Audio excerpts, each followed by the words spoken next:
So the first one, figure out everything that you've ever wanted in this life and write down how much money each one of those costs on a monthly basis. And that's your get it out of the rat race number. I think once you actually get it on paper and it's just not a thought, it's so much easier to achieve. Second one, you need to implement 75 hard. So you have that consistency and that discipline to actually hit those numbers because you become laser focused, pretty much tunnel vision on how to actually get there when you go into that program. And that's how I was able to build this co-hosting business so quickly. The third one is figure out what your why is. You actually have to really want, this has to be the most important thing to you in this entire life.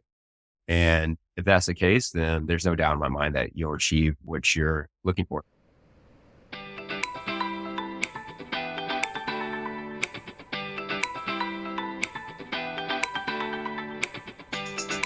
This is the Fit Investor Podcast, where we talk about how to live a more holistic life of being fit, not only financially, but physically and faithfully. We'll be joined by experts in all these areas to share their experiences and actionable and practical tips so that you can be a fit investor too. So now let's join our hosts, Cale Delaney, Wesley Whitehead, and Brenna Carls. All right, ladies and gentlemen, welcome to another episode of the Fit Investor Podcast. So I am your co-host, Cale, and here is my other co-host, the bearded man, Mr. Wesley Whitehead. Hello. And today we have a special guest, Mr. Austin Palacios. So Austin, he has a background in wealth management where he began his investing career in Chicago at the age of 24.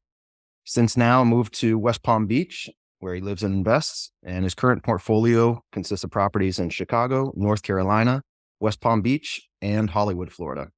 He's also the managing partner of the Luxe Cohost, which focuses on co-hosting luxury properties around South Florida. And over the past 90 days, he's been able to bring properties under his team's management that will gross over $1.25 million in revenue. Austin is passionate about helping new investors escape their 9-to-5. So wonderful. And thank you for joining us, Austin. We appreciate you taking the time here. And we see you out there on the social media, flashing those sparkly white teeth. So come on, man, give us the secrets. Let's start there. How do we get the white teeth? All right, Cale, Wes, thank you both for having me on today. I'm excited to get into my story and explain how these teeth got so white, but I'll go ahead and start there as you asked. To give you a little bit of background to these teeth is I was in middle school one day and I was taking the bus home, and the prettiest girl in the whole school, she had the whitest teeth. And I just remember I sat next to her one day on the bus and I just said, "Hey, how do you get your teeth so white?" And she's just like, "Have you ever heard of Crest White Strips?" And then from that day on, it was a game changer. Been using Crest White Strips ever since. That was your new pickup line for women ever since. Exactly. Excellent. It's a slight tangent there, but had to do it. So why don't you tell us more, man? You started out at 24 in Chicago, wealth management background. What got you into investing or wanting to leave that wealth management? What's your deal? Yeah, man, of course. So I went to college in Miami and I had a job lined up out of college called a wealth management development program based in Chicago. And before I was moving up to Chicago, I had a little bit of a 6-month stint. So I moved to West Palm and I was being a valet down here. So in my slow time, I would listen to this podcast called Bigger Pockets, right? And I would just listen to it and just take in as much knowledge as possible. And then I moved up to Chicago, start my role. I'm in the role for probably 2 or 3 months. And then I just start saying to myself, I'm not really enjoying what I'm doing. There has to be a way to get out of this and find an escape, right? So I start brainstorming all these different ideas, like creating, I don't know, a new business, creating anything that I could possibly put my mind to. And then one day I'm just walking from the train, which is the loop, to work. And I just had this aha moment, right? So I'm looking around at all these different people my age, people that are 40, 50, 60, all doing the same thing as me, going to the job and then just going home and then just repeating that process until Friday comes around. And I just said, "Hey, look, I can't ever have this happen to me. I got to figure out a way to get out of this." So instead of me recreating something, I'm just going to follow a blueprint, and real estate was that blueprint.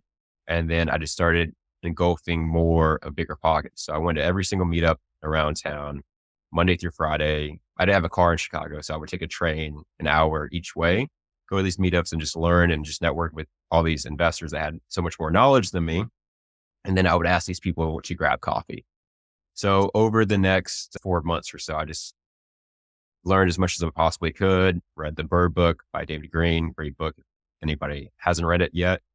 And then I was able to get all this knowledge and understand how my numbers actually worked. And it led me to find my first deal in Chicago, which was it's called a 3-flat in Chicago, or a triplex if you're down here in Florida. So what I did is was able to utilize an owner occupied loan at 5% down, and then move into the loan, do a massive rehab, force that appreciation, and then pull out a decent amount of cash. Right. And then I use that cash to fund my future deals. To go back to your actual question, it really was just seeing that I wanted something different out of life. I just didn't want to have to retire at 65 and then just start living. So a little bit about the background there. Wow. And so you had that revelation more or less. How old were you? Yeah. So at that point in time, I was 23 when I started learning about real estate. And then I bought my first property at 24. Wow. That's awesome, man. Because so many people at that, and myself included, at that age were not really thinking so much about the future. And when I was at that age, I wanted to make money. And right out of college, I started working in commercial real estate sales because real estate that makes money. Didn't quite work out that way, but that I was thinking in the immediate moment. I wasn't thinking I need to start investing. I need to start building wealth. I need to do all these things. So was there something, I don't know, in the way you were brought up, or something that kind of inspired you to change that mindset a little bit, or that's just how you were thinking from the beginning? Yeah. So I think I had a great boss, don't get me wrong, but like growing up, I'm putting myself out there. I always like had an issue with people like telling me what to do. If I have to be at my job at a certain time, if I can't take time off. So it was really that actual freedom that boiled everything down to me. I got brought up in a lower middle income like family. We didn't really have that much money. My parents had me very young. So there wasn't really that much of a background there as far as finances go, but I just knew I always wanted something different. I wanted to be in charge of my own life, my own destiny. And I really actually thought about this. I feel like a lot of people really don't think about the fact, like if you get a job, your salary base, and you get increased by 5% each year. So it's very minimal. Yeah, it's very minimal. So like $2,000, $3,000. If you create a business or start buying real estate, you buy one property a year, it's going to be way more than 5% in increased revenue. So it's just all about how you really think about it at the end of the day. Yeah, no, 100%. And I've been thinking about that a lot recently as well. And that, yeah, just like you said, when you're salary based, your income is fixed and your upside is fixed, more or less, right? Besides maybe the occasional promotions and that type of thing, but more or less, you're on a pretty linear path of where you're going to be, versus being an entrepreneur in whatever type of business, or even in sales roles and stuff like that. Your income is up to you, right? Right now, I'm looking for additional revenue streams. So now I'm looking at, okay, let's start doing some co-hosting. Let's start doing some consulting. So I can say, if I want to increase my revenue, okay, I'm going to do it. Versus if you're still in a W-2 world, unless you're doing a side hustle or something, you're stuck. That's it. That 3% or whatever it is raise that you're going to get per year is all you're going to get. So kudos to you for having that mindset from the very beginning. Because like I said, it's a rare thing, especially for people of that age, to be able to think that profoundly and think that much into the future and take those big leaps. And then especially buying a threeplex in Chicago when you're 24, which I can't imagine was that cheap, but you did it the right way. You house hacked it, you rehabbed it, and now you were able to pull out a bunch of equity and start off your career. Can you run us a little bit through like how you found that first deal and a little bit of the details on it? Yeah, of course. So when I was looking, I was very aggressive with my rehab that I wanted to do. We went in a whole lot of different neighborhoods to look at the time. And I remember I had a girlfriend at that time, and she was going to move into the house with me. And I remember one of the first properties that we looked at was in a neighborhood called McKinley Park, which is a gentrified neighborhood. It's Hispanic. It's similar to Lake Worth. It's not bad. I went there, and the pictures looked way better than the actual house. I remember, dude, we went in there, and there was like a sink and a bathtub, but there was like no cabinets or anything. It was like pretty much already gutted, really disgusting. And then me and my girlfriend at the time, we're walking out of the house, and she just starts crying. She's, "We're not moving in there. Relax. It's going to be okay." Pretty much like what ended up happening is I was utilizing like Redfin, right? So Redfin, for people that don't know, it feeds in from the MLS. So you don't really need to be an an agent or a broker to get access to Redfin. Right. So pretty much I had my criteria set up, my purchase price, the number of bathrooms that I wanted, and then the number of bedrooms as well. So in Chicago, you have these, there's like a certain like criteria, right? That the ceilings have to be, I think 9 feet or 9.5 feet tall to be considered like a triplex. But what I found was a duplex that had a basement with a front door and a back door that I was able to make an additional unit out of it. So for my criteria, I made sure it had 3 bathrooms. So 1 for each floor, as well as at least 7 bedrooms. So you have 3 on the top, 2 on the middle, and then 2 in the basement. So with having that criteria set in Redfin, as soon as those hit the market, I was able to jump on it. So that same day, remember the house went to the market for $320,000. I put in an offer for $321,000. Then we locked it up the next day, like automatically. So I just jumped on it very quickly.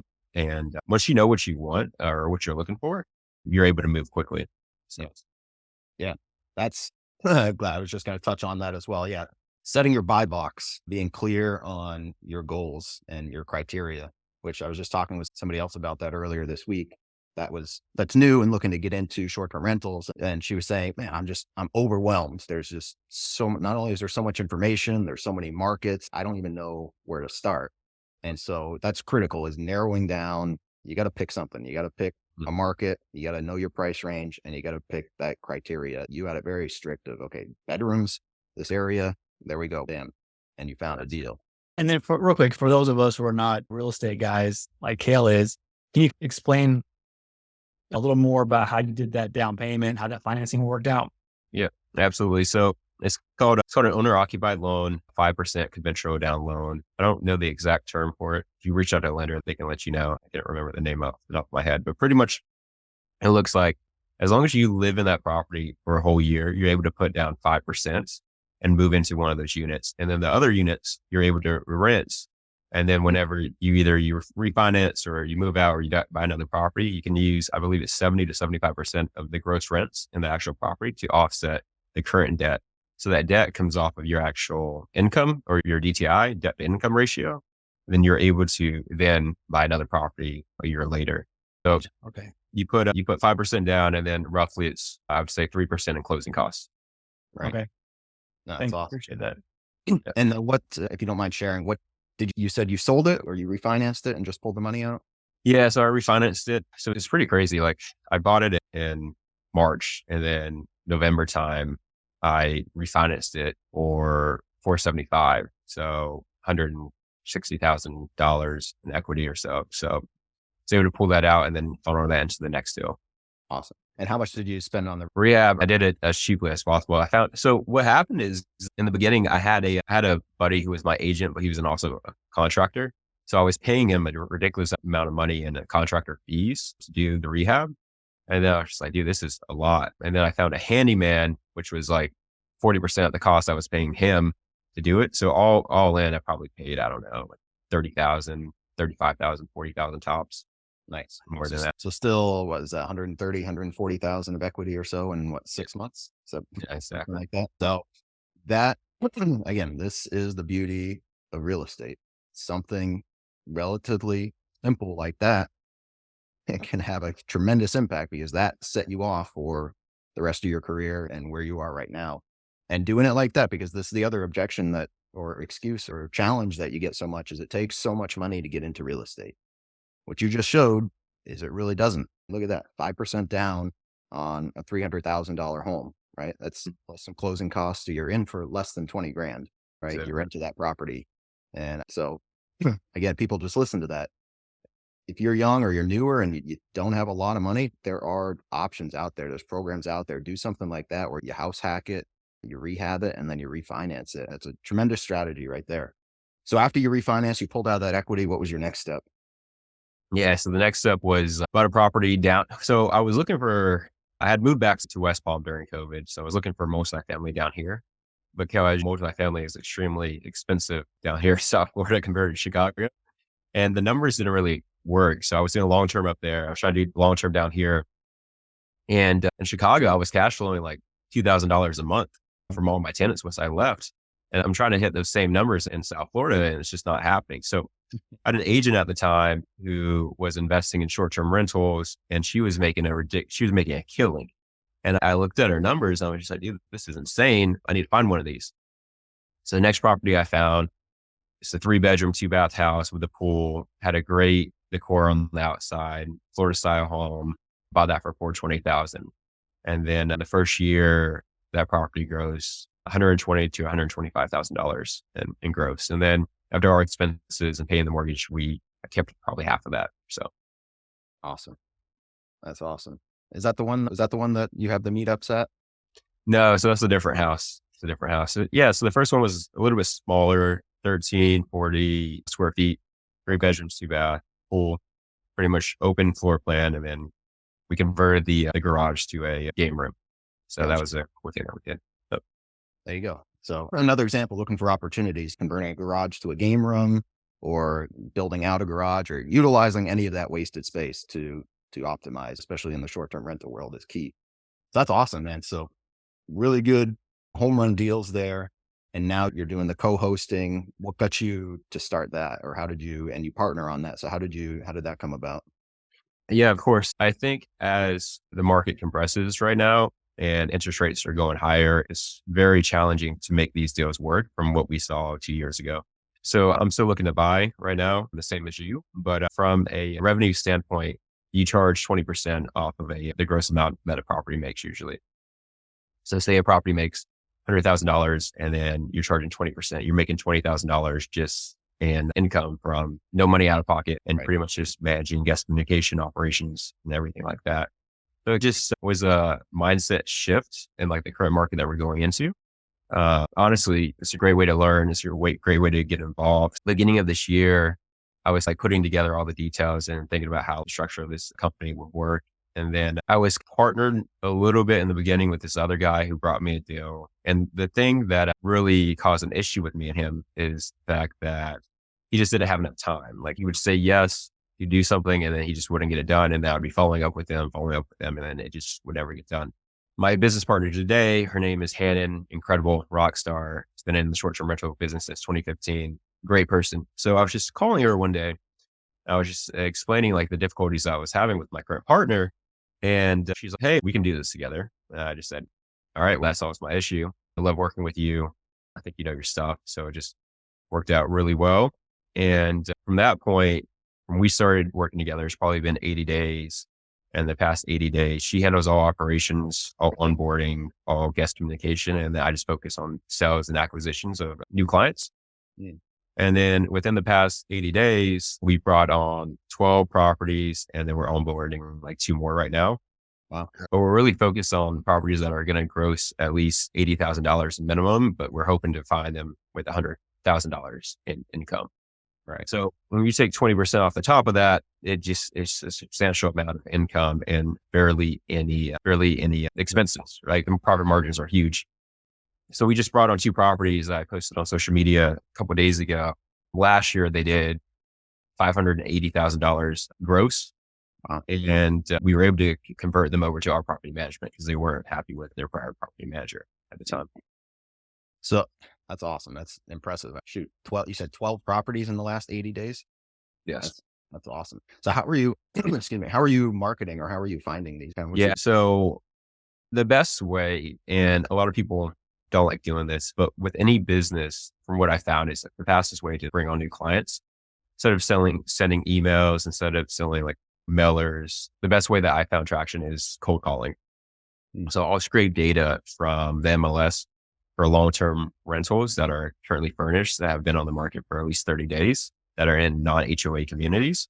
I scrape that data, then I upload it into my CRM, and that is called directly. So usually you're getting hold of the broker, but the brokers have the listing for forever. And majority of these luxury properties, they don't really care about the commission because their main thing is they like selling $4 or $5 million properties, and they're just doing this to help out their client at that time. So they're more than happy to make the connection between me and the owner. And then that's just how I've been able to do it. And some of the owners are ridiculously successful. There's this guy in Hollywood that we're taking on his property right now, and he's starting it's $100 million fund right now. So he's just buying single family homes all over South Florida. So he's going to feed all those to us. So it's great. One phone call can lead to a crazy connection. That's awesome. That's incredible.